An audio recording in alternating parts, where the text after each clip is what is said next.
It's time for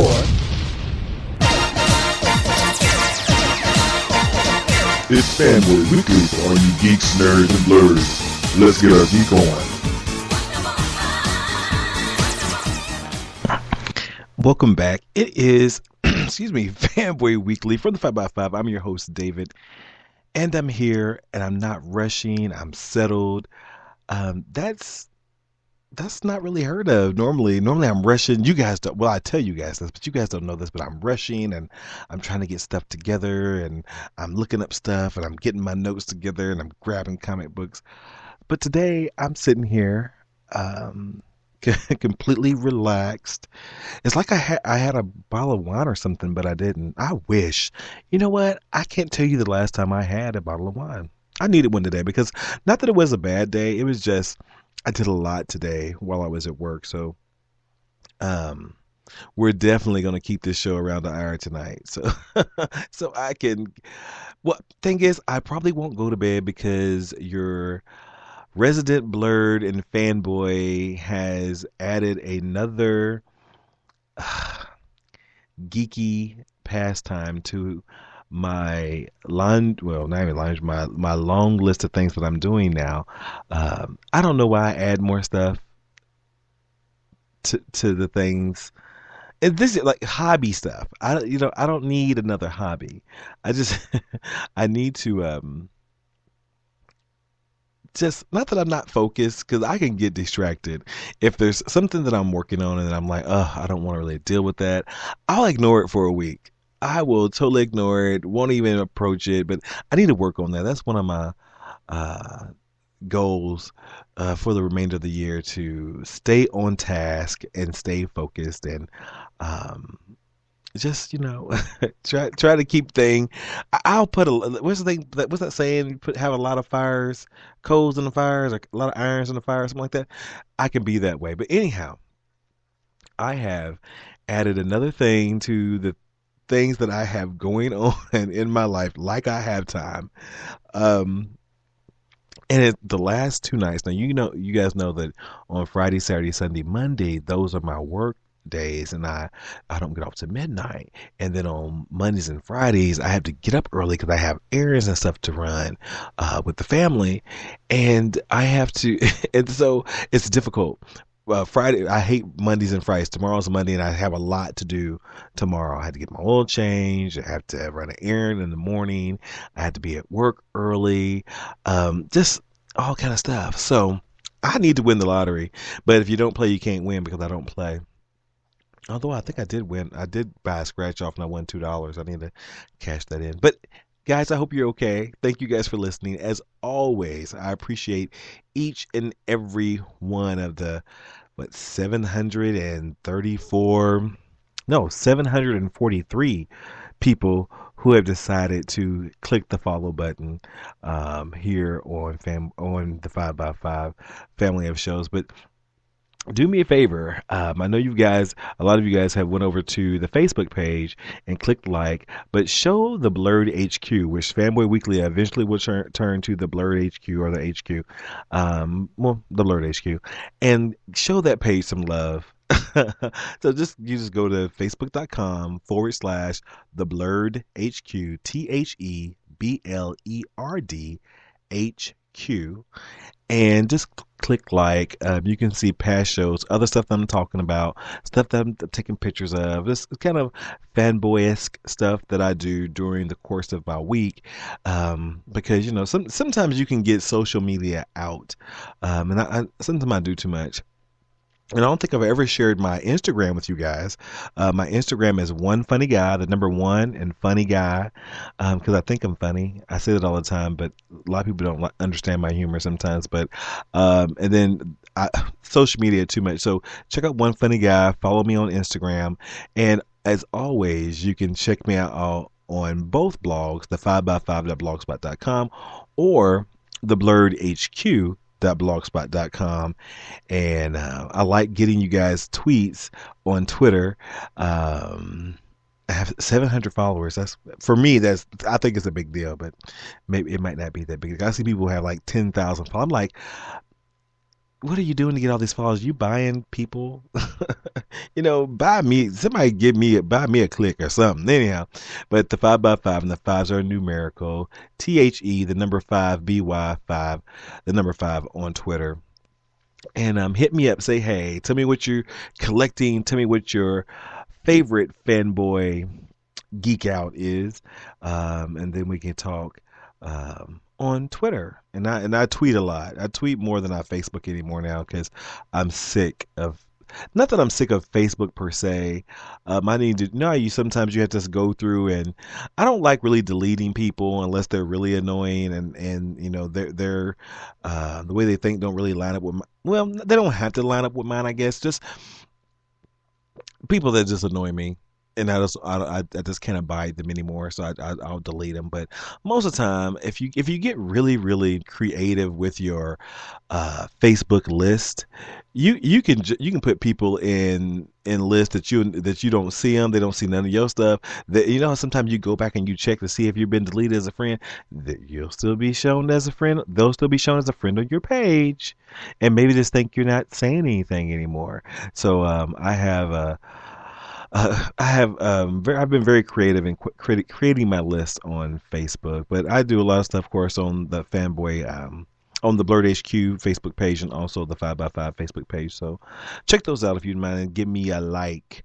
But like I was saying, I added another thing to my list of things that I'm doing, and to some success. I'm still learning.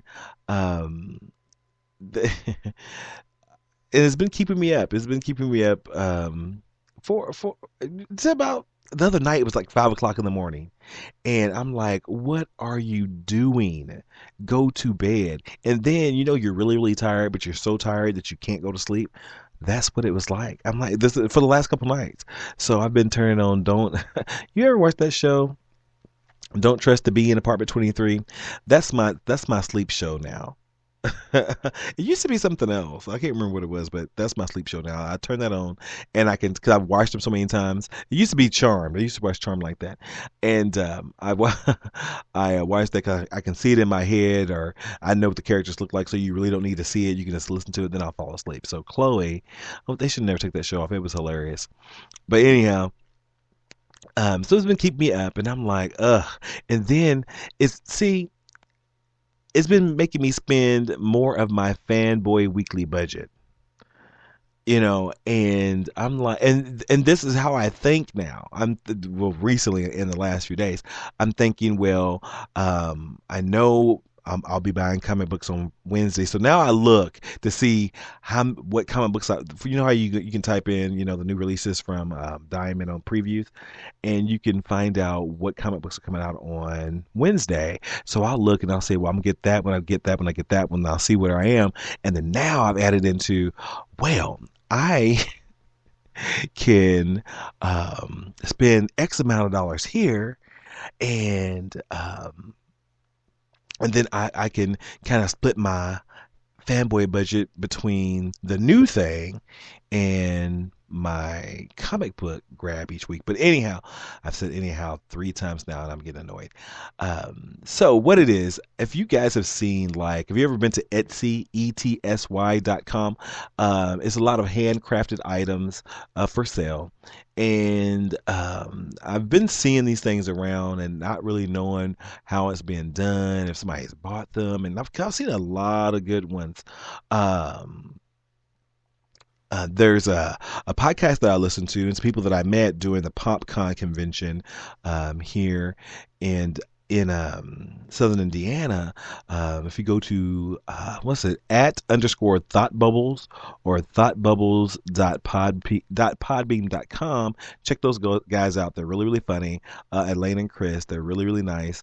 But they asked, when I was at the PopCon, they were selling these coasters, and the coasters had superhero images on them that was kind of made into the coaster. I'm like, and at the time I didn't think. I'm like, oh wow, you're really really really really cool. You obviously made that. And they had a lot of other cool stuff, but I was really interested in the coaster. So you know how you browse online, you're finding different stuff and you're looking around, and I seen a YouTube video with this chick recycling old comic books. And I'm sure that the process that they use is the same process that they're using, which I'm using now.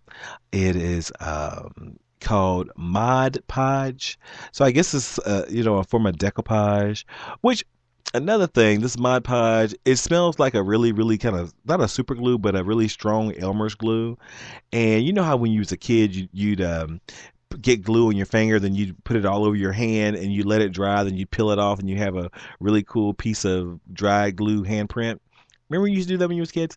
Um, this to me, that's what it is, but it's a little stronger, and you can make your own. But they just tell you to, just buy because it's really cheap at Walmart. I think I got mine's for, and a little goes a long way. I got mine's for like $4.72 at Walmart. So I watched a little video and I'm like, oh, that's really, really cool. And so you get your old comic books, and I have a ton. There's a point in my life where I was done messing with my comic books. I'm getting there again because I have too many and they're all over the place. Because I'm buying too many things. I need to cut my list in half, right?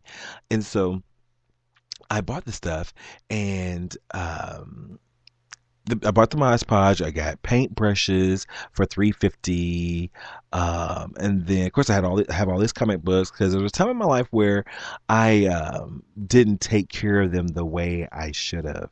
Because some of them are old that I pretty much destroyed. Even like the classic X-Men that was called the classic X-Men from the X-Men series.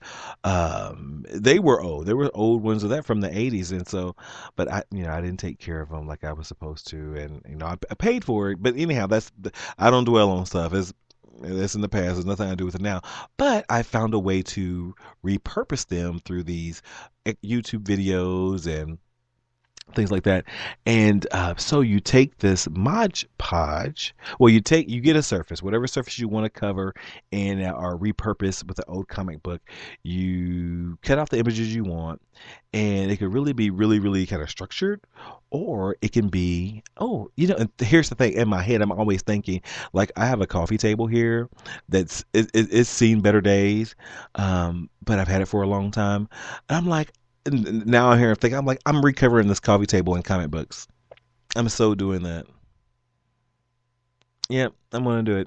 I'm just sitting here thinking about looking at the coffee table. I'm like, oh, it needs to be done. It's full of comic books right now. It could almost. I'll need to throw a plastic tarp over it, and that you can see through, and it'd be a comic book coffee table. But they're on there too, and so the first thing I did was an old plate that I had that I bought years ago. That this plate, plates. It's a salad plate, and I'm like, well, let me try. Let me see if I can really do this because you guys don't know me, but I'm not a very crafty person.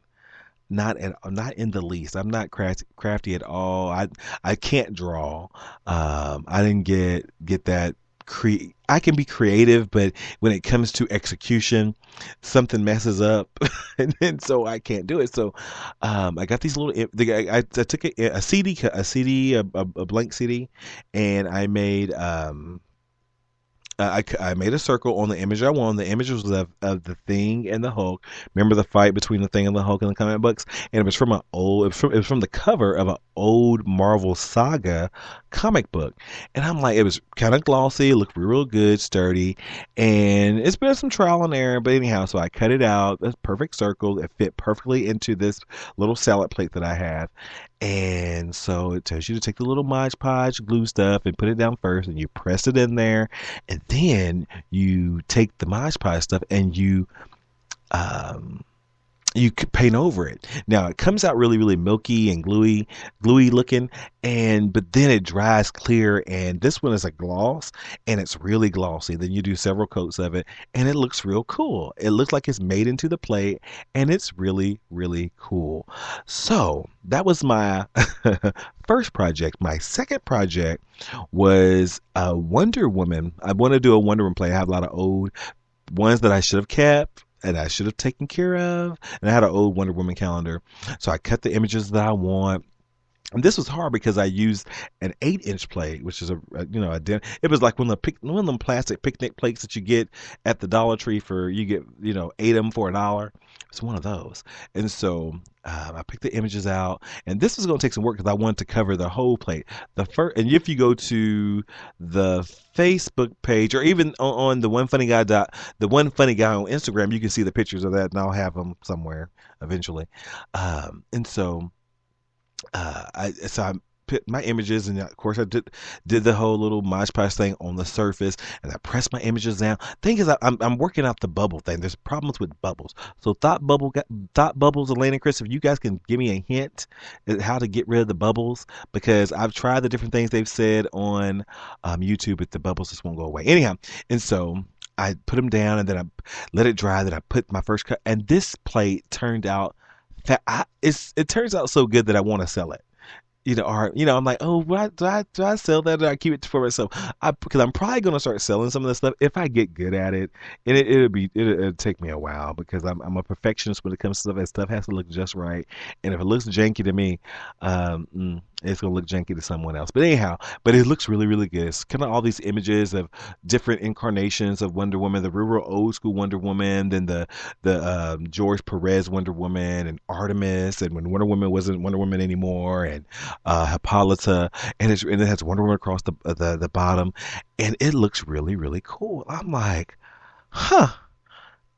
Not that I need to be spending this much time gluing like a kid at 2 and 3 o'clock in the morning, and I'm and you're supposed to use it in a well ventilated area, and it's non-toxic, but because remember kids, you eat glue all the time, and then you make fun of them all when you were little. But anyhow, and so it turned out really really good. I need to do something with the back. I haven't thought, because they have other, and now I'm thinking about, I need to get other Mod Podge stuff, right? And I'm like, yeah, you don't need to do that, David. You're just doing a little bit too much. But I did that, and then I'm like, remember there was a time when you used blank CDs, and I used to stockpile them because I used to make CDs for everybody, because when I lived in Atlanta, I used to get a lot of new music. I don't even care about new music. As long as I have Beyonce, I don't need anything, but I don't really buy CDs. I get them all on iTunes or on my iPod, and, put it in the car, and you're done.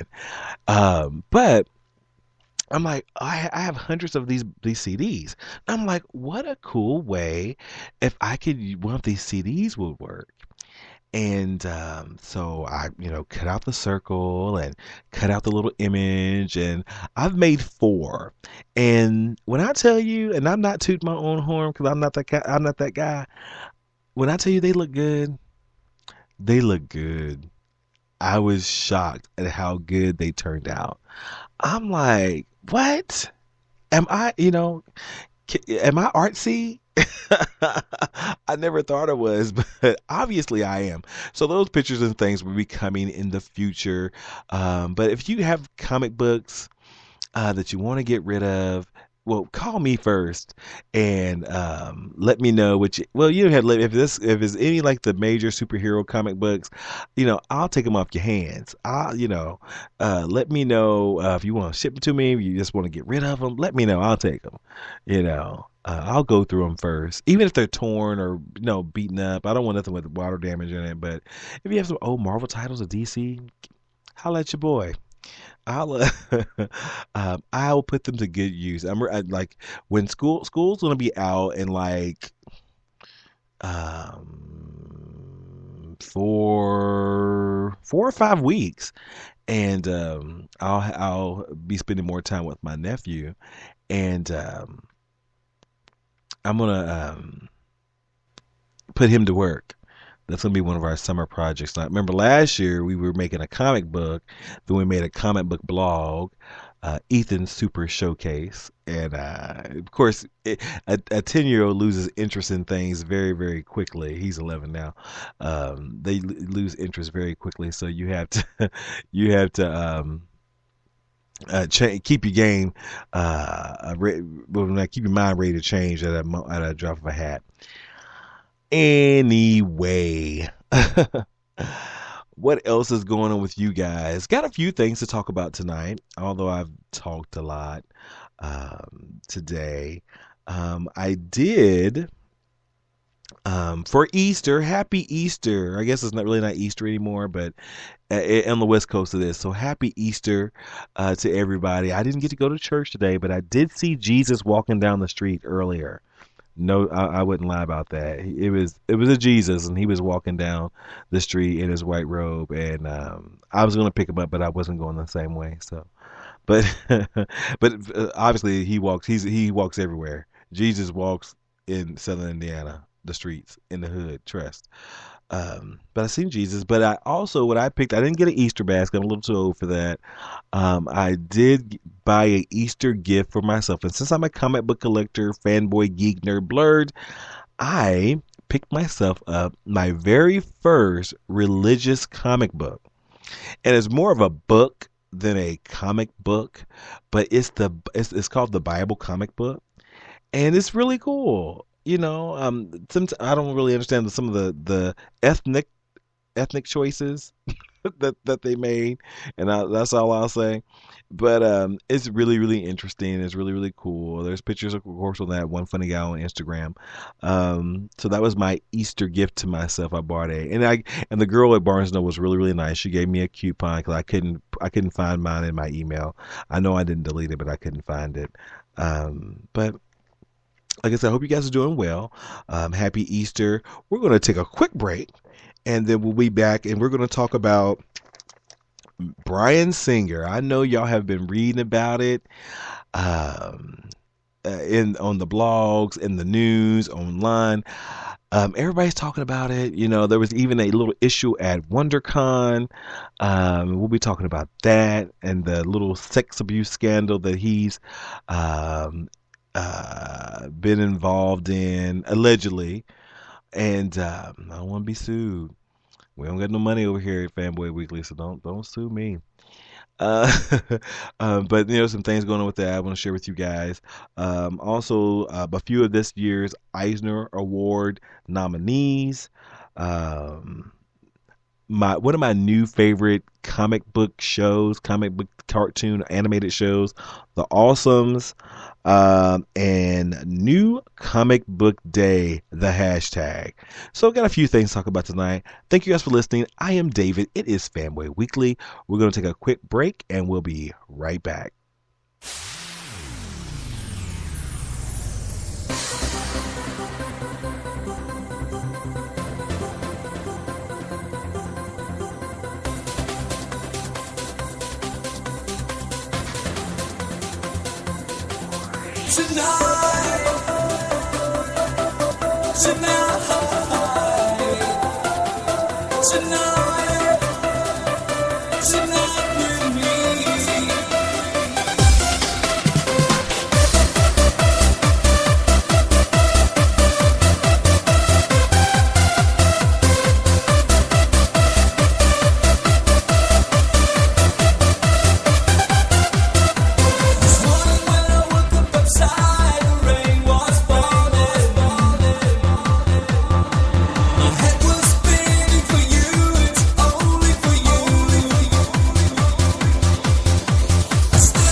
Welcome back. It is David from the 5x5, and this is Fanboy Weekly. I'm glad you guys can join. I'm glad you guys are joining me whenever, wherever, however you guys are listening to the show. I do appreciate it. Um, so there's a lot going on with X-Men, the X-Men Days of Future Past director Bryan Singer. Now you know Bryan Singer was responsible for X1 and X2, and then I won't mention the idiot who did X3, but Bryan Singer, he came to, some fame because the movies were good, and so he is back at the helm directing X-Men Days of Future Past, and maybe or maybe not, X-Men Apocalypse, which I just read. The main characters, Michael Fassbender, James McAvoy, and the guy who played Beast, and Jennifer Lawrence will be returning for Apocalypse, and maybe the addition of Tyler Kitsch and as Gambit, and then somebody else will be taking on the mantle of Nightcrawler. So, but I would like to see if they're going to do X-Men Apocalypse, because it's going to be loosely based on the Age of Apocalypse story. If they, because during the Age of Apocalypse story, Rogue, which is played by Anna Paquin, which I haven't seen her in any of the previews for Days of Future Past, which although I guess she really wasn't a part of that, which is okay, but she was a big part of Age of Apocalypse, and because she was married to Magneto when they had a son, and she had magnetism powers, and it was interesting. But of course, Jean Grey was in there. Wolverine. They said somebody else will probably be playing Wolverine. No, they said Hugh Jackman will probably reprise the role, but his role will be diminished. But he was not that. They had, remember him and Jean Grey, they had their own book, and she wasn't the Phoenix in that book. They tipped their hat to the history of Jean Grey in the book, but I do have that series. But anyhow, besides all that, they've already confirmed who's coming back. What's going to bring Halle Berry back? She was a pretty big part, although she wasn't the Storm that we know in the main in the main continuity from the 90s. But anyhow, so Bryan Singer, the director of the X-Men movies and other stuff, I didn't know that he was gay. Didn't know. I guess I really didn't care. It didn't matter. But this guy, the other day, comes up and he says, the guy's name is Michael Egan III. He said back in 1998 at a LA party that Bryan Singer made him give him oral sex underneath the water, and he was a piece of meat for these Hollywood directors when he was 17. Now, and then again, it happened in 1999 in Hawaii, and I'm like, what? Are they getting down like that? And so they say he was forcibly raped, and I won't go into the specific details, because if this goes to court, it's going to be crazy, because they say they will be bringing up other celebrity names, directors, actors, whatnot, that was part of this group of men, allegedly, that would prey on some of these wannabe male actors and abuse, use, whatever, however you want to say, to promise them maybe in a role. But then you some people are saying now, flip the coin. Wasn't he doing the same thing? He was one of these wannabe actors, and he was doing all he could just to get a role. So I don't know what I think about that. And unfortunately, they're doing it right before this movie comes out, and I'm like, are you kidding me? But if you feel in your heart of hearts, and you're being totally honest, and you feel that you need to do this at this time in your life, which is what, 15 years later, then by all means do it. Ken Boggle's not here with me tonight. We had a show the other day, and we talked about it, and he is an advocate for people who have been sexually abused, and if it's true, and I pose the question, I say if it's true, then by all means is within all your rights. But here's the thing: Thursday the statute of limitations ran out, and that's where they're pressing to get this lawsuit in the courts before the statute of limitations ran out. But the guy said he went. This Michael Egan said he went after. He was ended up being an alcoholic, and he was traumatized. And once he was sober, he reached out for trauma therapy, and through his sessions with the trauma therapist, he realized what he had suppressed all these years. He wanted to finally be vindicated, and be rid of everything that he has been holding in all these years. And so that's why we see him now. And he says there's other ones, but then there's got this Disney actor, I think his name was Matthew Smith. This Disney actor is saying that he and Bryan Singer had been, and he's actually gay, have been, he was on Wizards of Waverly Place or something like that. And he said that he and Bryan Singer had developed a strong friendship, and not once did he act inappropriately sexually toward him. And he says this guy is just trying to get a dime. And the thing is, I hope it's not. But you never know. That like I said, people, I guess you can't debunk the truth, and sometimes because it just the timing just seems a little off, and this guy's come out of nowhere. We haven't heard any allegations ever about Bryan Singer. Xmen comes out, the movie comes out on the 23rd or the 27th, and it's like, okay, so what is your real agenda here? But I don't want to victimize the victim, by saying he wants money, because if it turns out to be true, then like I said, by all means, this is you're within your rights. But I guess WonderCon took place this week, and there was a panel, which was a Marvel panel, and Bryan Singer his name was not even used, and they gave a no questions answered or asked kind of moratorium on the X-Men movie. But here's what it said. This is on DeadlineHollywood.com, and it says, while fans were allowed to ask questions to the string of talent from Dawn of the Planet of the Apes, which I want to see, The Maze Runner, How to Train Your Dragon 2, the creative talent not fielding questions from the crowd was X-Men Days of Future Past writer and producer Simon Kinberg. While a no questions policy was blatantly announced, Fox gracefully saved his X-Men presentation for the final portion of his nearly 2-hour panel, and it was brief next to the half-hour plus devoted to Planet of the Apes. Kinberg stepped in at the last minute after the studio pulled Bryan Singer in the wake of the director being slammed with a sexual abuse lawsuit. Civil, so that's money, right?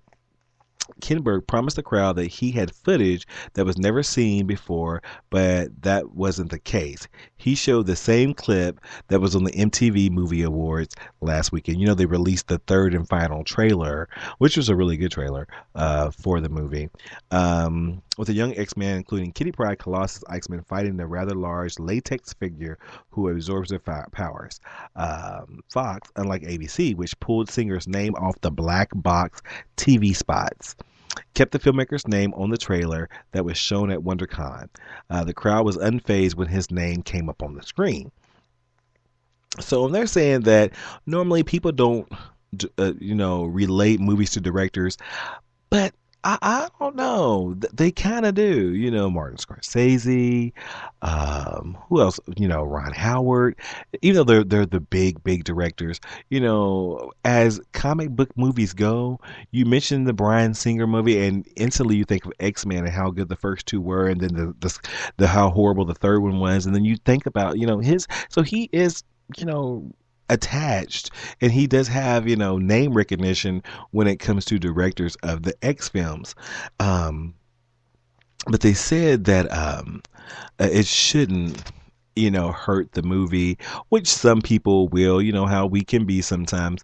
Some people will always be the judge, jury, and executioner and say he's guilty without even giving him his day in court, or because the only thing that their camp has said is he wasn't even in Hawaii at the time. I guess during if they were filming two of the X-Men movies. And he said he wasn't even there, but planes go anywhere. That's all I'm gonna say about that. So I thought it was kind of silly for them to even say. As far as you can say is I didn't do it. He's lying.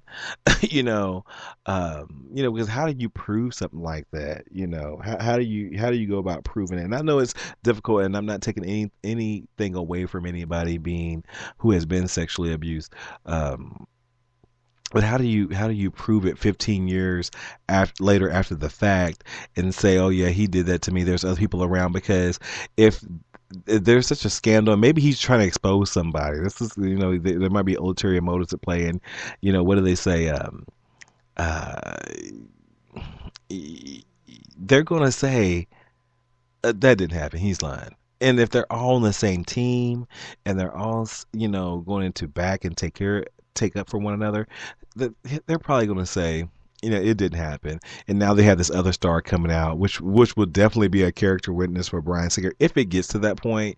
But supposedly, here's the gossip, that this hasn't been the first time that he has been brought up on these inappropriate actions with younger men.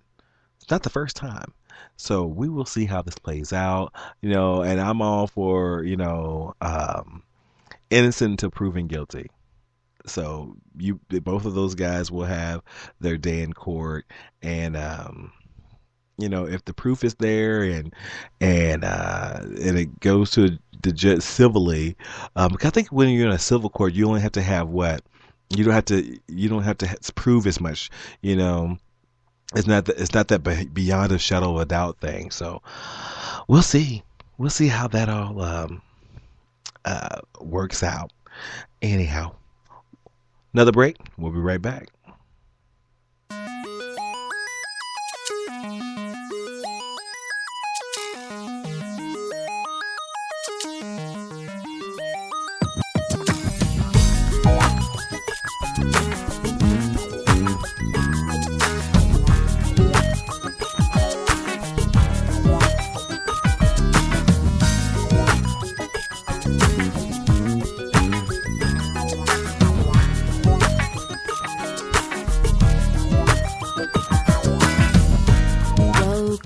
This morning feeling kind of fly.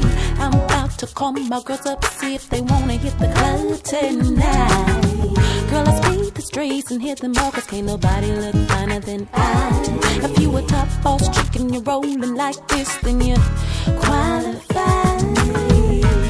Like suicide when you're standing up against me. I got swag you don't have and you probably never be. Literally, I got an outside this game that you can have for a small fee. Or you can just sit back and watch from the sidelines, cause my swag's so outrageous. When you're in the past and he stops cause he's staring at us. I swear it's funny how your girl wish she would.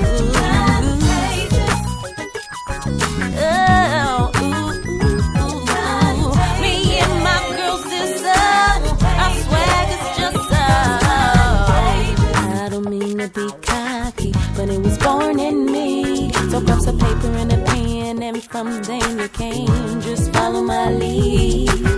I'm not no regular celebrity, show you better than I can say. Small circles to bigger things, doing things in a major way. comes to style and personality, true talent and originality, ain't nothing else to say but boss up and get this paper. Pinbacks and hustlers, true divas, y'all get much respect. Cause y'all some swaggin' ass dimes, popping collars, breaking necks, and yes, my swag so contagious. Pass any stuff cause he's staring at us. I swear it's funny how your girl wish you was.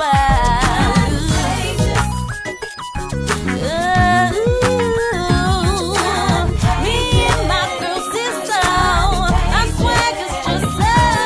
Damn, she got the swag on her. I had just circled the block, put to the side and tried to throw a little jive on her. But she ain't buying it, she buy it wrong. Told her one day to hit me up on the low. She drippin' with swagger juice, everything. Knew she had it, no school caddy. Said he feel 22, the way she talk with the sexy lips is so pure.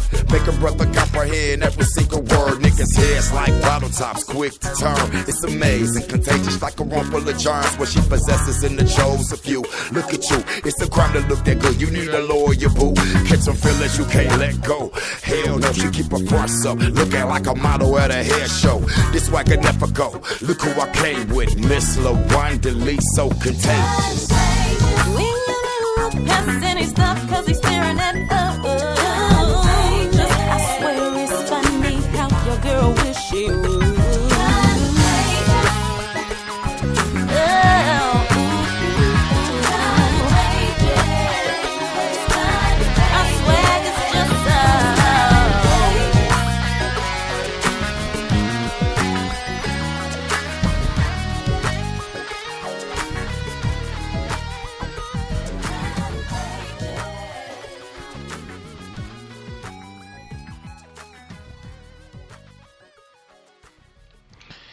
Welcome back.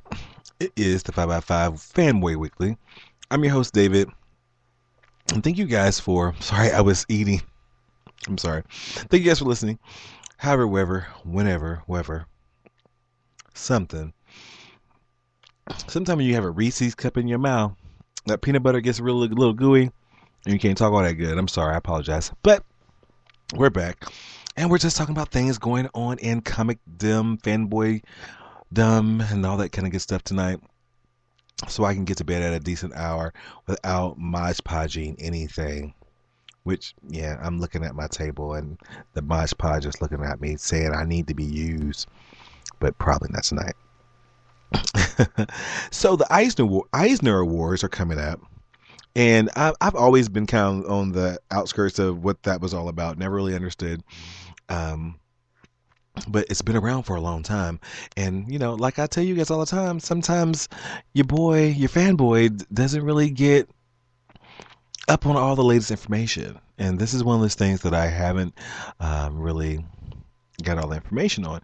But a brief history of the Will Eisner Comic Industry Awards. Consider the Oscars of the comic book industry are handed out each year in a gala ceremony at Comic-Con International, San Diego. Named for the renowned cartoonist Will Eisner, who created the spirit and was a pioneer of the graphic novel. The awards are given out in more than 24 categories covering the best publications and creators of the previous year.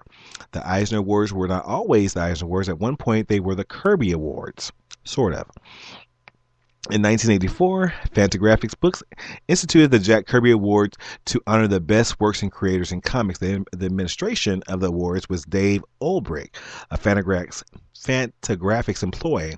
The awards were given out in 1985 in programs at Comic-Con, with Jack Kirby himself on hand to congratulate the winners. So they give awards, you know, like they said, the Oscars, to comic books, anime, that's the right word, publications each year in different categories. Now this year, I looked at the list of nominees, and unfortunately, I don't own any of the books. None of them. There's one that I could have owned, and I guess I still can. Oh, and by the way, I'll tell you that later. I could have gotten one of them, but I was like, eh. Like I told you, oh guys, I have a new show on Blog Talk Radio. It's a call-in interactive, comic book show. That's comic books only comic books. Here on Fanboy Weekly, we talk about a little bit of everything. We talk about the television shows, we talk about comic books, we talk about gossip in the comic book world, the movies. That's what we do here.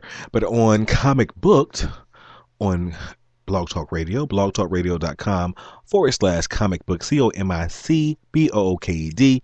We just talk about comic books because it comes right after Thursday nights at 9 o'clock, the day after New Comic Book Day.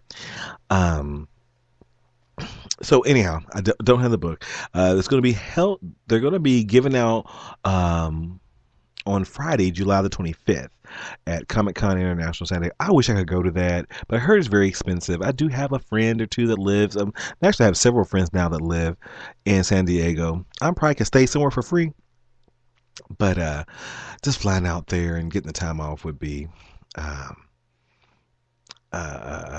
little bit of a headache. But anyhow, and some of these I don't know, so I'm not going to read every category. Because a lot of these people I don't know, which is not really good. So, best single issue, Dermeter by Becky Cloonan, self-published. And I think I read where this is, there was 2 self-published, which has never been before in this particular category. Hawkeye number 11, Pizza is My Business by Matt Fraction and David Aja, Marvel. Love and Rockets, New Stories number 6 by Gilbert Hernandez and Jamie Hernandez, Fantagraphics. Viewertron number 2 by Sam Sharp, self-published. Watson and Holmes number 6 by Brandon Easton and N. Stephen Harris, New Paradigm Studios. So I could have the Hawkeye book, and right now I think there's a Hawkeye chick and our fan favorite Hawkeye, and obviously it's a really good book. So I'm gonna have to start looking at that a little bit more because it's getting nominated for the Eisner Awards in a couple of different categories. So best continuing series, East of West. I've seen this in the comic book store, but I've never picked it up. By Jonathan Hickman and Nick Dragotta, Image. Hawkeye by Matt Fraction and David Aja, Marvel. Nowhere Men by Eric Stevenson and Nate Belgrad, Image. Saga. I've heard a lot about this Saga book, so that's something else I'm going to have to pick up. By Brian K. Vaughan and Fiona Staples, Image. Sex Criminals by Matt Fraction and Chip Zdarsky, Image. Now, Matt Fraction is also on the Hawkeye books, if you heard me read his name earlier. And Image dominated this category. Best in the best continuing series. But Saga I've heard of. It had a little, and I think they have gay characters in Saga as well. So I might have to look at that book a little bit closer. I don't know any background or anything about it, but it's obviously something worth looking for if it's on the Eisner Award nominee list.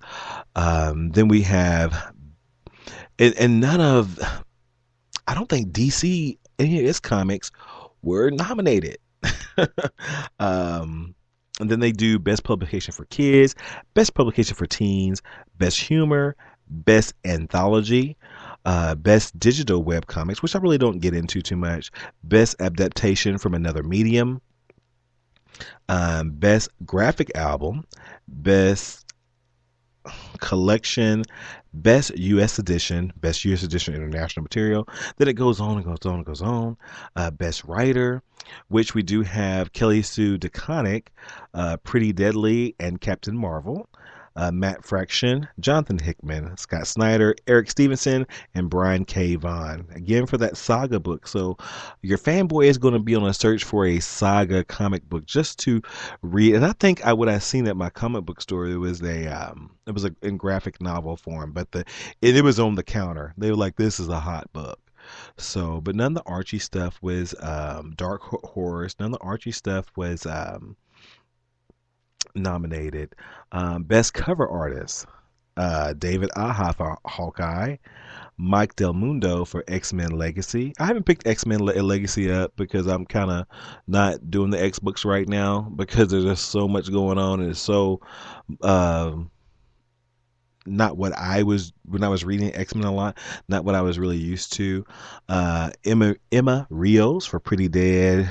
Oh, and Chris Samney. I think I have two cover arts. One is I just got it this week. Anyhow, Chris Samney did a cover of Angel and Faith season 10 number 1, and it's a cover art with Faith on the front. I I know who that is. He's one of the few artists that I know. Chris, I do know who that is. And Fiona Staples for Saga. So Saga is the big nominee, obviously, and so is the Hawkeye book. And not much else, but check out their website. Go to www.comic-con.org/awards, and it'll pull up all the Will Eisner Awards nominees, the retailers, and then a little bit more in depth for the awards themselves. And it's happening on July the 25th at San Diego Comic-Con. Let's see, what else we have to talk about. Have you guys seen The Awesomes? The Awesomes it's my little kind of, not even a passion, because I still have Arrow I'm watching, and we're still watching Marvel's Agents of S.H.I.E.L.D., which the big storyline, the Agents of S.H.I.E.L.D. is going into, like, this last week's episode. They did talk about Captain America and Hydra and Nick Fury not really being dead. They're in some somewhere where there's a lot of ice and trees, and there's a secret I wouldn't say fortress there, but there's a secret bunker there that nobody knows about. And the one guy that was in the movie, he is there, and so the team is embarking on some other things, which we don't know what they're going to be as of yet, but we do know that Agent Ward has made it, who happens to be the mole, made it to the bunker with the information that Sky wiped from the plane, and we'll see how that turns out. Arrow, on the other hand, it's still, I need them to get it to going. This episode was like a Laurel Revelation episode, and kind of ended the same way, and she came full circle. Dad's in prison. Roy is almost dead, and where in the hell is the Flash? They promised us another Flash appearance as the Flash, but we haven't seen Barry Allen back as of yet. But they've talked about Central City or Star City, Central City, a couple times in the episode, so we'll see how those are going to play out. But I finished watching Young Justice season 1 on Netflix, but there's a Hulu exclusive called The Awesomes, and it's kind of a tongue-in-cheek superhero show. I had to find out who all the characters are. The older woman, there's Muscle Man, which is played by Ike Barinholtz. Now, Ike Barinholtz is Morgan on The Mindy Project, which The Mindy Project is totally hilarious. I fanboy out of that show because it's one of my favorite comedies right now. I make sure I watch it every week. I used to watch New Girl like that. It's not funny anymore. And because the guy from was it Happily Ever After, Happily something? That was a good show. It got canceled. He's on there now.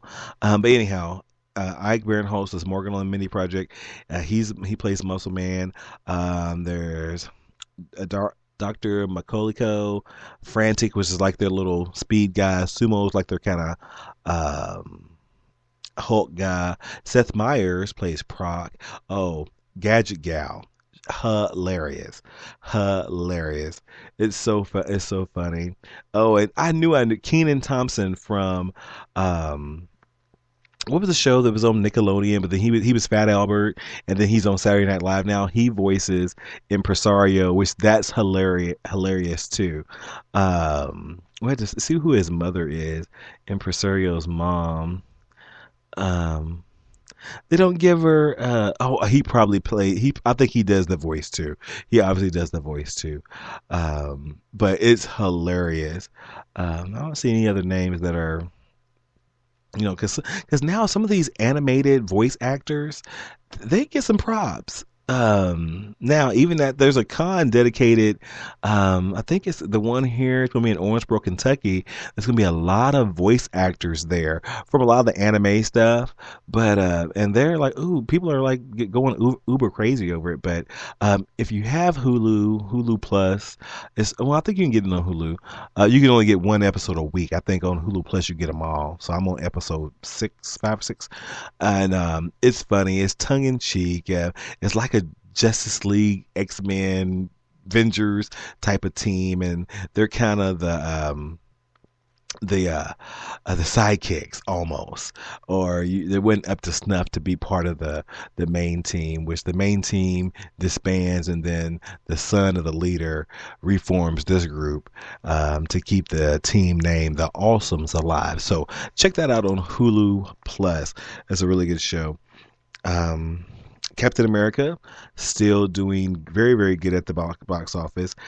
Captain America is over $200 million now in 3 weekends, doing very well. And that was just domestic. That wasn't international. I don't know what it did international, but I know it was back at number 1 at the box office. So good word of mouth.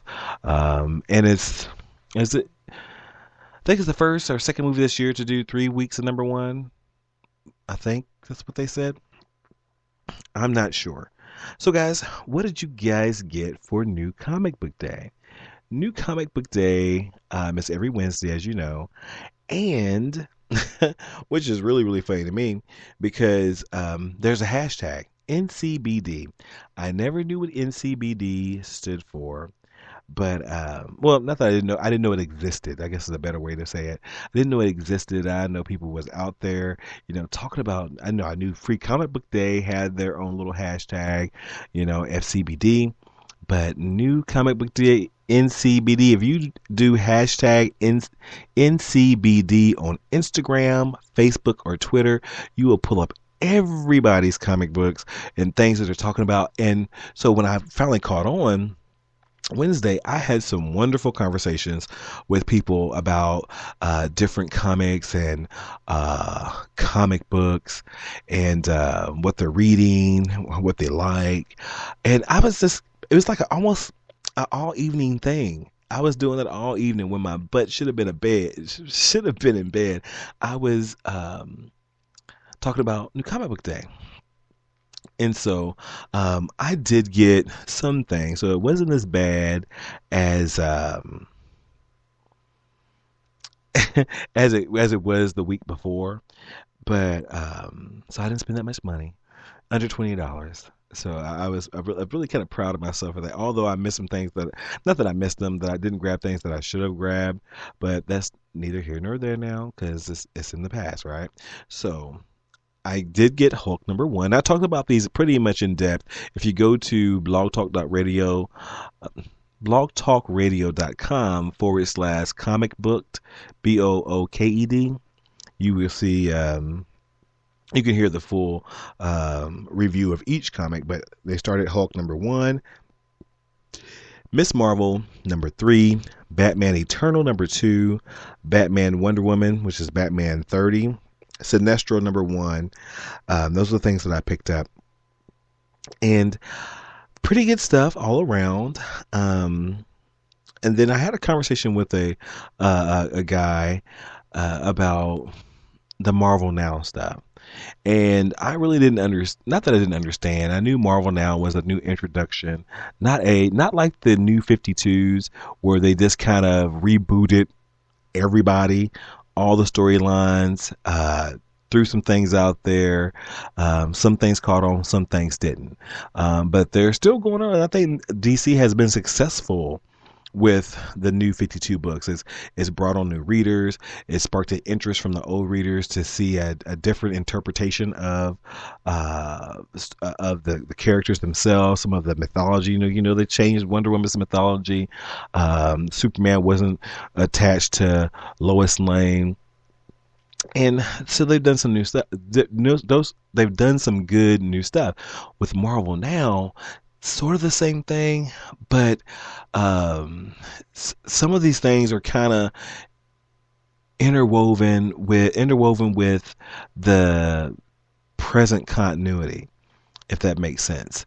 They've gotten rid of some people, they've added some new teams, they've added some new books, and so I'm like, wow. So where does, if somebody's new and coming into comic books and they're starting to read and they want to be into the genre, I think this is for me. If you're brand spanking new, starting out, and you want something new to read, comic book wise, and you don't know what to read, I think it's best to go the New 52 route. You know, if you can find some past issues of Superman and Wonder Woman, it's a book that I like. Grab it. You know, it's a good storyline. You get some basics on Superman and Wonder Woman. DC has the essentials that are retelling the beginning stories of because some of these books have been around since 2011, 2012.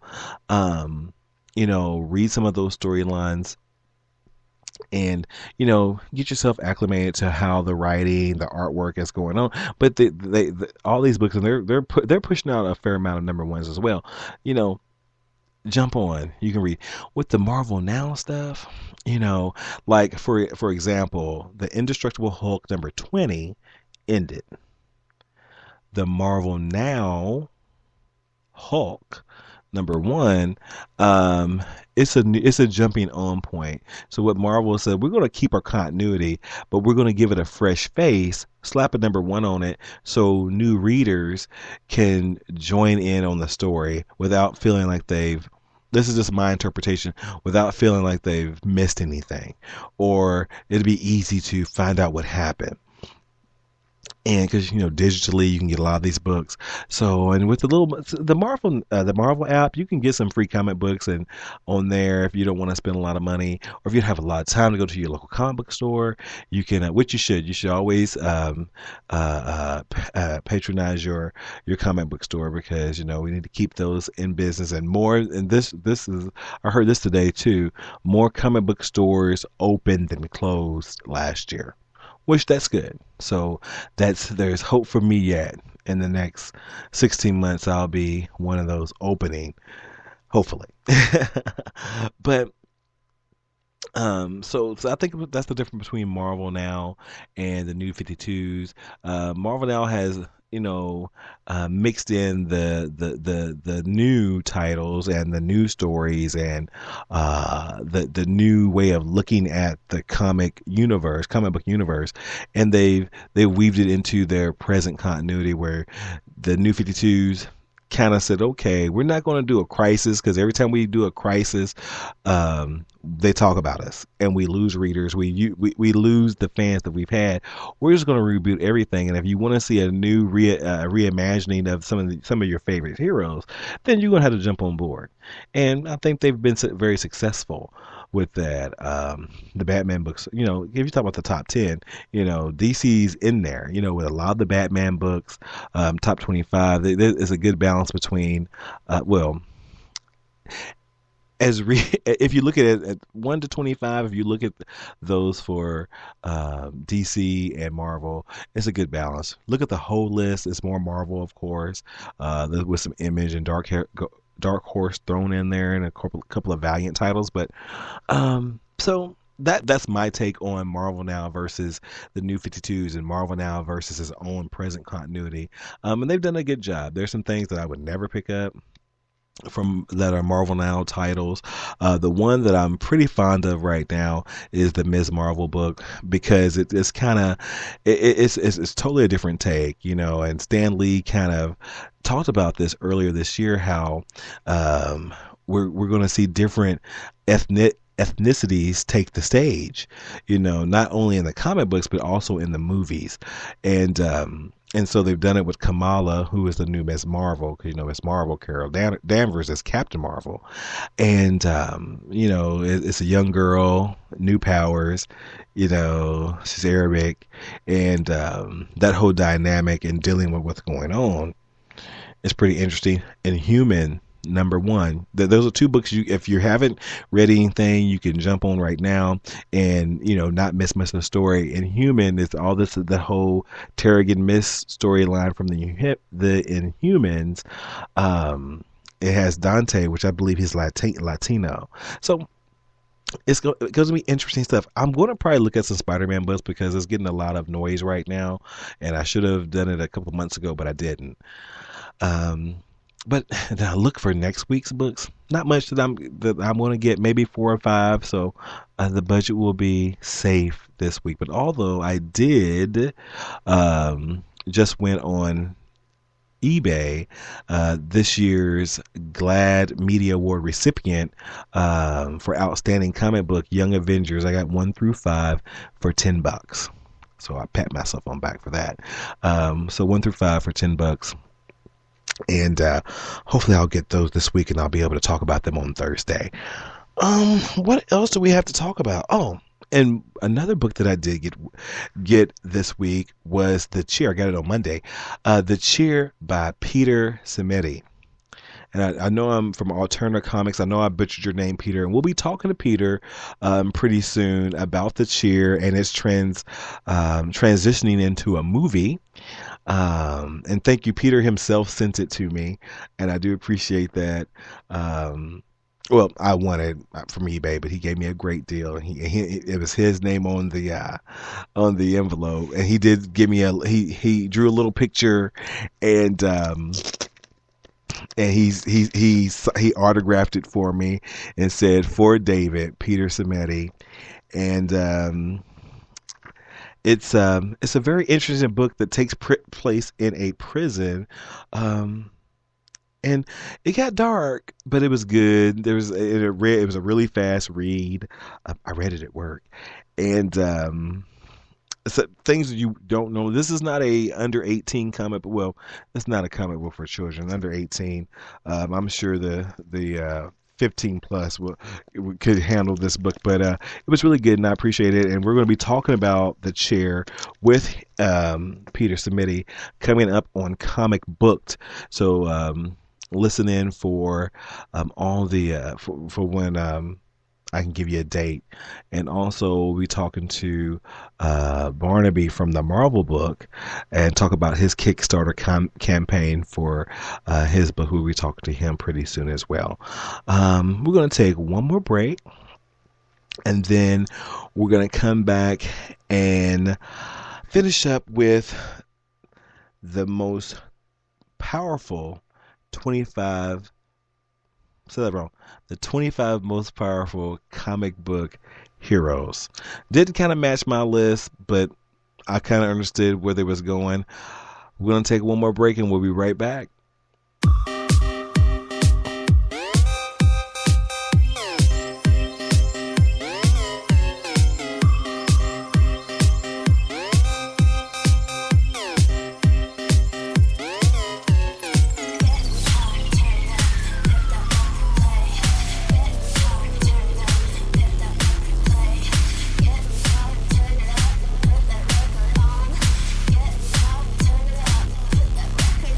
Got my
she's driving with her headphones on.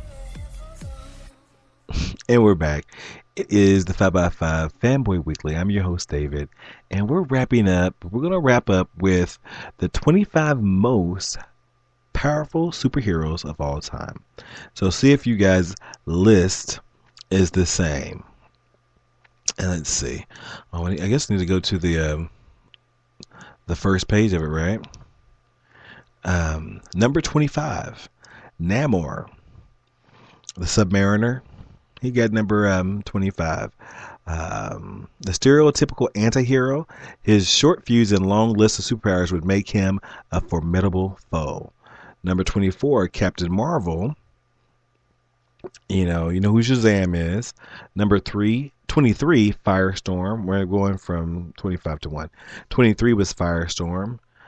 22 is Iron Man. I've never seen Iron Man. Out of that suit, get one lucky punch, you're gone. But, they say he's number 22.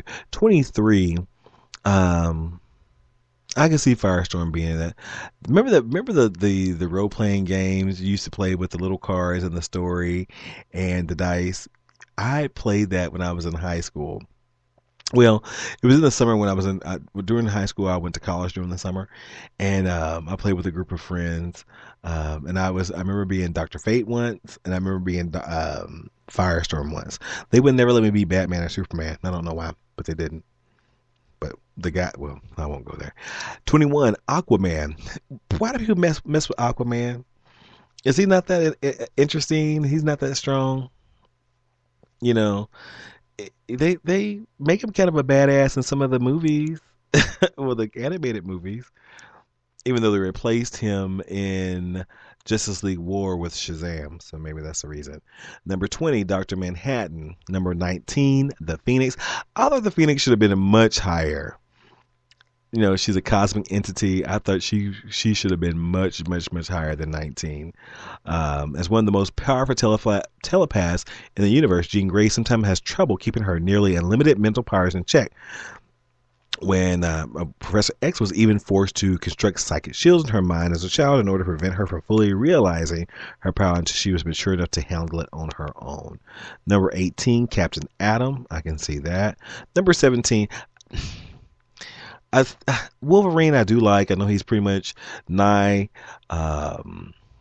killable, but 17 really. 16, Mr. Majestic. I guess he's the Wildstorm universe Superman.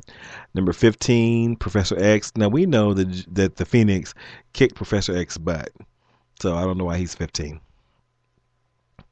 Number 14 is Wonder Woman. I thought she should have been in the top 10. But some of the old comic books, Wonder Woman was kind of weak. They amped her up in the 80s because she, like, 60s and 70s, even before that, she was weak. But, hey, everybody needs to change. They said the only reason she doesn't make it into the top 10 because she's not invulnerable. She can be stabbed, she can be cut, she can be shot if somebody gets a lucky shot. Them bracelets. Right. Number 13 is Spawn. Number 12, Hulk. Number 11. This is what I thought. I knew Martian Manhunter was strong. Their number 11 was Martian Manhunter. I guess he's super strong. Telepathy, intangibility. But on Smallville, he wasn't all that strong, right? And number 10, the Green Lantern. Green Lantern, see, I don't get this list, but that's their list. Green Lantern, number 10. Number 9, Flash. Number 9 was Flash. Number 8, Black Bolt, which kind of knew that. But he can't talk. Number 7, knew this, Franklin Richards. That makes sense in the top 10, but I wonder why Scarlet Witch wasn't in the top 10.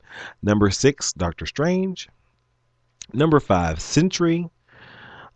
Number 4, the Silver Surfer. Number 3, Superman. Number 2, Goku. And our number 1 most powerful superhero of all time is the blonde locked god Thor. I'm just kind of happy to see that. So what's your top 10? Tell me what your top 10 is. Send me a tweet at the 5x5 on Twitter.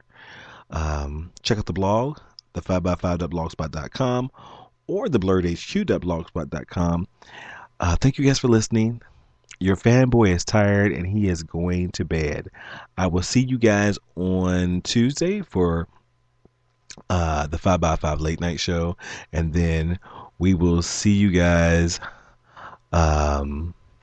again on Thursday for Comic Books on Blog Talk Radio. Thank you guys for listening. I hope you guys have a great week, and we'll see you next time. Good night.